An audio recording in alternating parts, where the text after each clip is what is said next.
사랑과 은혜가 풍성하신 하나님 아버지, 오늘도 새로운 하루를 살게 하시니 또 감사를 드립니다. 이제껏 우리를 인도하신 에베네셀의 하나님, 또 우리와 늘 함께 하시는 임마누엘의 하나님, 우리를 인도하시고 우리를 위해 좋은 것을 예비하시는 여호와 이레의 하나님, 그 하나님만 의지하며 살아가는 에덴의 모든 권속들 다 되게 하여 주옵소서. 하루하루 늘 수고하는 모든 성도님들 새 힘을 허락하여 주시고, 어디에 있든지 늘 주님 아래 날개 아래 거할 수 있는 우리 모든 성도님들 될 수 있도록 은혜를 베풀어 주옵소서. 예수 그리스도의 이름으로 기도하옵나이다. 아멘. 오늘 우리에게 주신 하나님 말씀은 이사야서 5장 1절에서 17절 말씀입니다. 나는 내가 사랑하는 자를 위하여 노래하되 내가 사랑하는 자의 포도원을 노래하리라. 내가 사랑하는 자에게 포도원이 있으며 심히 기름진 사내로다. 땅을 파서 돌을 제하고 극상품 포도나무를 심었도다.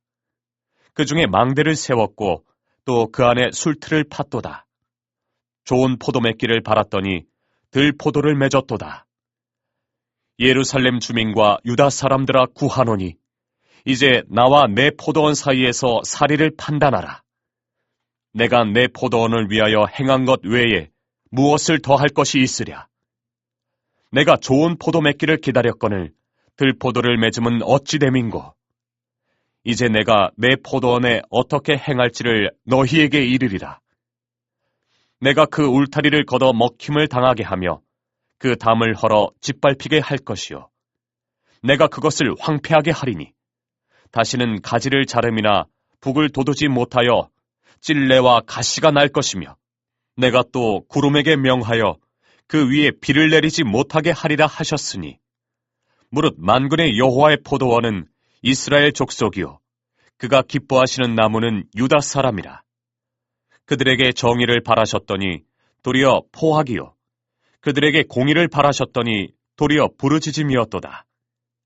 가옥에 가옥을 이으며 전토에 전토를 더하여 빈틈이 없도록 하고, 이 땅 가운데에서 홀로 거주하려 하는 자들은 화 있을진저 만군의 여호와께서 내 귀에 말씀하시되, 정령이 허다한 가옥이 황폐하리니 크고 아름다울지라도 거주할 자가 없을 것이며, 열흘가리 포도원에 겨우 포도주 한 바트가 나겠고 한 호멜에 종자를 뿌려도 간신히 한 에바가 나리라 하시도다. 아침에 일찍이 일어나 독주를 마시며 밤이 깊도록 포도주에 취하는 자들은 화 있을진저 그들이 연회에는 수금과 비파와 소고와 피리와 포도주를 갖추었어도 여호와께서 행하시는 일에 관심을 두지 아니하며 그의 손으로 하신 일을 보지 아니하는도다. 그러므로 내 백성이 무지함으로 말미암아 사로잡힐 것이요 그들의 귀한 자는 굶주릴 것이요 무리는 목마를 것이라. 그러므로 스올이 욕심을 크게 내어 한량없이 그 입을 벌린즉 그들의 호화로움과 그들의 많은 무리와 그들의 떠드는 것과 그 중에서 즐거워하는 자가 거기에 빠질 것이라. 여느 사람은 구풀이고 존귀한 자는 낮아지고 오만한 자의 눈도 낮아질 것이로되, 오직 만군의 여호와는 정의로우심으로 높임을 받으시며 거룩하신 하나님은 공의로우심으로 거룩하다 일컬음을 받으시리니, 그때에는 어린 양들이 자기 초장에 있는 것 같이 풀을 먹을 것이요 유리하는 자들이 부자의 버려진 밭에서 먹으리라. 오늘은 포도원의 노래라는 제목으로 하나님 말씀 함께 나누겠습니다. 먼저 오늘 이 5장 1절 본문은 이렇게 시작을 합니다. 나는 내가 사랑하는 자를 위하여 노래하되 내가 사랑하는 자의 포도원을 노래하리라. 이렇게 하면서 갑자기 이제 노래를 시작을 하는 거죠. 그런데 뭐 방금 읽었듯이 이게 언뜻 들으면 사랑의 노래 같지만 그 뒤쪽으로 가면 갈수록 이 노래가 사랑의 노래라기보다는 어떤 사랑을 아주 쏟았는데 그 사랑의 어떤 배신당한 그런 어떤 상처 입은 사람의 노래, 상처 입은 자의 노래라는 그런 생각이 듭니다. 하나님께서는 극상품의 포도나무를 심었는데 들포도가 맺혔다. 이제 이렇게 말씀하시죠. 제가 좀 됐는데 그 이성훈 집사님 댁에 한번 방문한 적이 있었는데 그 뒷마당 그 포도나무에 그 열매 맺은 걸 한번 보여주시더라고요. 그 집안 하단에 어떤 맺힌 포도치고는 굉장히 그래도 좋은 열매를 맺어서 되게 놀랐었습니다. 근데 그게 참 쉽지가 않잖아요. 이렇게 키워서 포도를 키워가지고 좋은 열매를 맺게 한다는 게. 더군다나 들포도는 어떻습니까? 굉장히 어떤 그런 관심을 갖고 이렇게 돌봐도 키우기 어려운 포도인데 들포도는 당연히 열매가 아주 작죠. 그런데 오늘 이 본문에 보니까 하나님께서는 그냥 들포도 키우듯이 그냥 이렇게 막 알아서 커라 이렇게 놔두신 게 아니라 친히 기름진 곳에 땅을 파고 돌을 고르고 최상급의 포도나무를 심었다라고 말씀하십니다. 친히 기름진 곳을 찾으셨다는 것 자체가 굉장한 관심을 가지셨다는 거예요. 왜냐하면은 그 이스라엘 지형을 보면 아시겠지만 이 북이스라엘 쪽은 굉장히 강수량이 많고 비옥한 옥토가 많습니다. 그런데 남유다 쪽을 보면은 그냥 다 이렇게 노란 지역이 많아요. 그러니까 강수량이 적고 그만큼 옥토가 없다는 거죠. 이 남유다 땅에서는 옥토 찾기가 힘든데 하나님께서는 이 남유다 지역에 기름진 곳을 찾으셨다. 그리고 아주 특별히 관심을 가지고 이렇게 키우셨다라는 말씀을 하시는 거죠. 그러면 어떤 열매가 나와야 되나요? 당연히 최상급이 나와야 되죠. 그런데 엉뚱하게 들포도가 맺혔다. 이렇게 말씀하고 있는 겁니다. 이 들포도라는 번역은 좀 논란이 있습니다. 그러니까 들포도라고 쓰인 이 단어가 냄새나는, 악취가 나는 이런 뜻으로 쓰이기도 해서 이 들포도로 번역을 해야 되는가, 아니면은 상에서 악취가 나는 그런 포도로 번역해야 되는가, 이거는 좀 논란은 있습니다. 그런데 어찌됐건 간에 어느 쪽이든지 간에 하나님이 원하셨던 극상품의 포도가 아니라 하나님이 원하시지 않는 어떤 그런 나쁜 상태의 포도가 나왔다라는 것은 분명한 거죠. 열매가 없었던 것은 아닙니다. 잘못된 열매가 맺힌 겁니다. 우리가 우리의 모습이나 오늘날의 교회를 봐도 다 마찬가지죠. 저마다 다 열매는 있습니다. 그런데 중요한 것은 열매가 있고 없고 중요한 게 아니라 그 열매의 상태가 어떠한지가 중요한 것이죠. 중요한 것은 어떤 열매를 맺었는지가 중요하다는 겁니다. 하나님이 원하시는 열매를 맺었는가? 아니면 사람이 원하는 열매를 맺었는가? 이런 것들을 생각해 본다고 하면 우리가 기도할 수밖에 없습니다. 우리가 원하는 열매를 달라고 계속 기도하자는 것이 아니라 내 기도가 하나님의 뜻에 합한지, 내가 맺은 열매가 하나님의 뜻에 합한지 계속 기도해야 되는 것이죠. 그리고 내가 기도하면서 내 기도가 하나님의 뜻에 합한 기도로 바뀌게 해달라고 또 그렇게 기도를 해야 됩니다. 기도를 할 때 원하는 것을 계속 나열하면서 부르짖는 것도 당연히 필요하지만 또 때로는 내 기도를 되뇌이면서 하나님이 혹시 내 기도 가운데 바꾸시길 원하시는 부분은 없는지 조용히 생각도 해봐야 하는 것이죠. 말씀을 보는 가운데 또 기도를 하는 가운데 나의 뜻이 맞는지 확인하려 들기보다는 겸손히 주님의 뜻을 듣는 것이 또 필요한 것입니다. 어린아이가 부모에게 선물을 줄 때, 또 그 어린아이가 성장해서 청년이 돼서 선물을 줄 때 당연히 그 선물이 달라져야 되지 않겠습니까? 우리의 어떤 기도와 말씀 생활을 좀 돌아보는 그런 시간도 가졌으면 좋겠습니다. 이어서 4절 말씀 한번 함께 읽어볼까요? 내가 내 포도원을 위하여 행한 것 외에 무엇을 더할 것이 있으랴. 내가 좋은 포도 맺기를 기다렸거늘 들포도 맺음은 어찌 됨인고. 이렇게 말씀합니다. 저는 개인적으로 이 이사야 5장 4절 이 말씀이 이사야 말씀 가운데 가장 슬픈 말씀이 아닐까 이렇게 생각이 됩니다. 왜냐하면은 하나님이 이렇게 지금 물어보시는 거잖아요. 내가 도대체 더 이상 뭘 해줘야 되냐 이거죠. 이 본문을 이렇게 설명하는 주석들을 찾아보면 뭐 대부분 다 하나님의 분노로 설명을 합니다. 대부분이 아니라 다 그렇게 설명을 하는 것 같아요. 근데 저는 그냥 이 본문을 읽을 때 그냥 그런 마음이 들어요. 내가 도대체 더 이상 뭘 해줘야 하니? 어떤 화가 났다라기보다는 어떤 지친 어떤 그런 마음도 느껴지고 굉장히 기운 없게 느껴지기도 하고 또 때로 슬퍼 보이기도 합니다. 하나님께서 정말 관심을 갖고 온갖 정성을 다해서 아주 좋은 것으로 심으셨는데 너무나 형편없는 것들이 나오는 거죠. 내가 도대체 더 이상 뭘 해줘야 되냐. 하나님께서 지금 이렇게 묻고 계신 겁니다. 사랑을 다 주셨건만 전혀 어떤 변화가 없는 것이죠. 그런데 이제 이 상황을 하나님이 어떻게 인도하시는지 이제 우리가 좀 살펴볼 필요가 있습니다. 5장 5절 말씀 보면은 이제 내가 내 포도원에 어떻게 행할지를 너희에게 이르리라.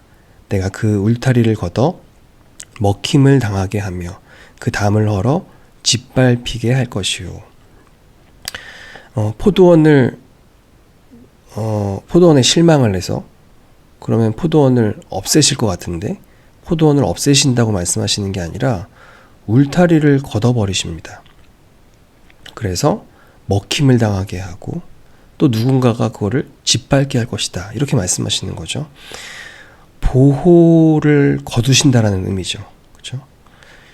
이 부분은 이제 뭐 다양한 해석이 있지만 제가 이제 1장에서부터 계속 강조하고 있는 이사야의 말씀이 지도층에게 경고하는 말씀이고 또 백성들에게는 위로와 회복이라는 말씀을 주시는 거다라는 어떤 그런 관점에서 계속 본다고 하면 사실 이 본문은 지도층의 어떤 그런 타락으로 인해서 나쁜 열매가 계속해서 나오게 되고 개선의 기미가 이제 없기 때문에 하나님은 울타리를 제거하셔서 아수르라는 나라를 개입시키실 것을 말씀하신다라고 저는 생각합니다.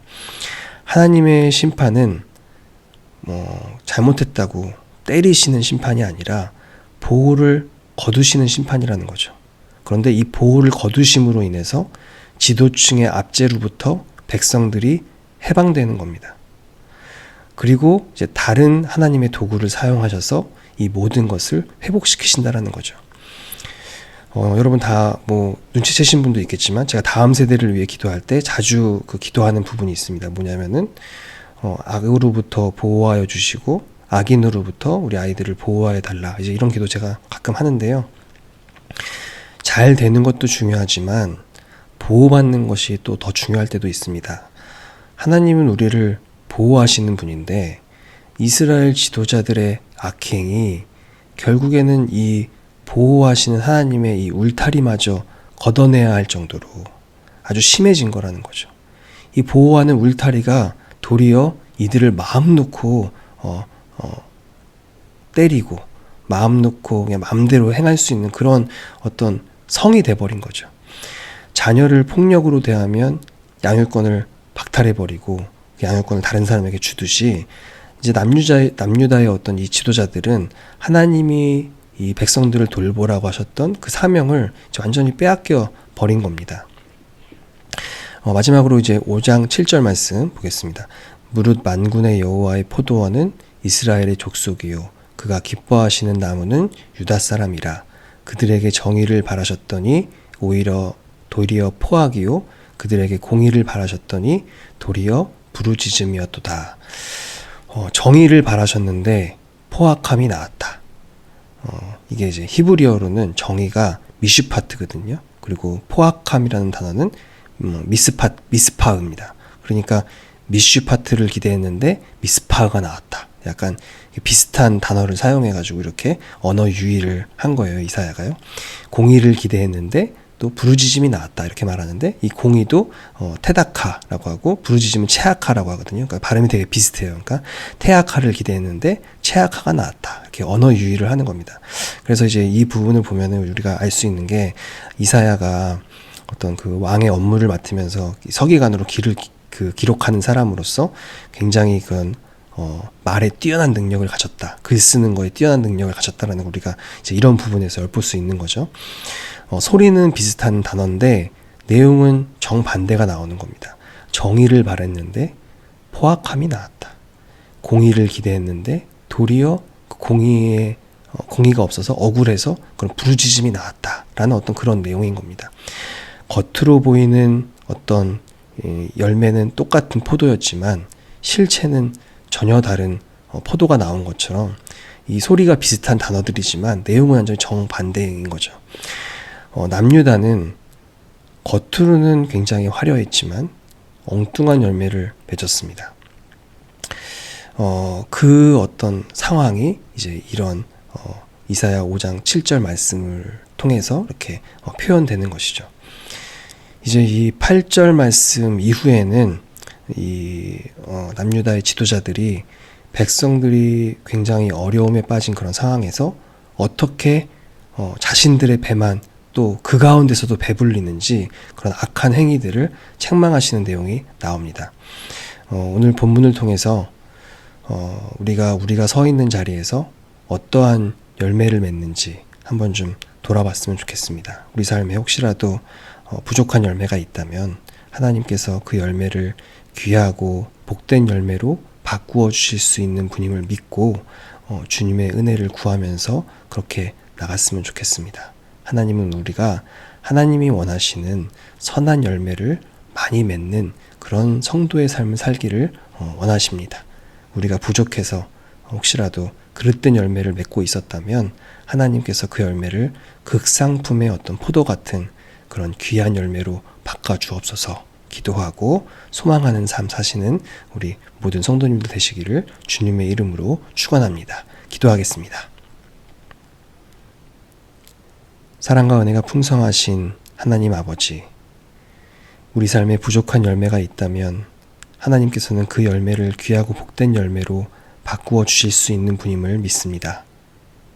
우리의 부족함으로 말미암아 우리 삶에 그릇된 열매가 있었다면 하나님께서 그 열매를 극상품의 포도 같은 귀한 열매로 바꿔주시고 우리 삶이 주님께 귀한 영광 올려드리는 복된 삶 되게 하여 주옵소서. 예수 그리스도의 이름으로 기도하옵나이다. 아멘. 하늘에 계신 우리 아버지, 아버지의 이름을 거룩하게 하시며 아버지의 나라가 오게 하시며 아버지의 뜻이 하늘에서와 같이 땅에서도 이루어지게 하소서. 오늘 우리에게 일용할 양식을 주시고 우리가 우리에게 잘못한 사람을 용서하여 준 것 같이 우리 죄를 용서하여 주시고 우리를 시험에 빠지지 않게 하시고 악에서 구하소서. 나라와 권능과 영광이 영원히 아버지의 것입니다. 아멘.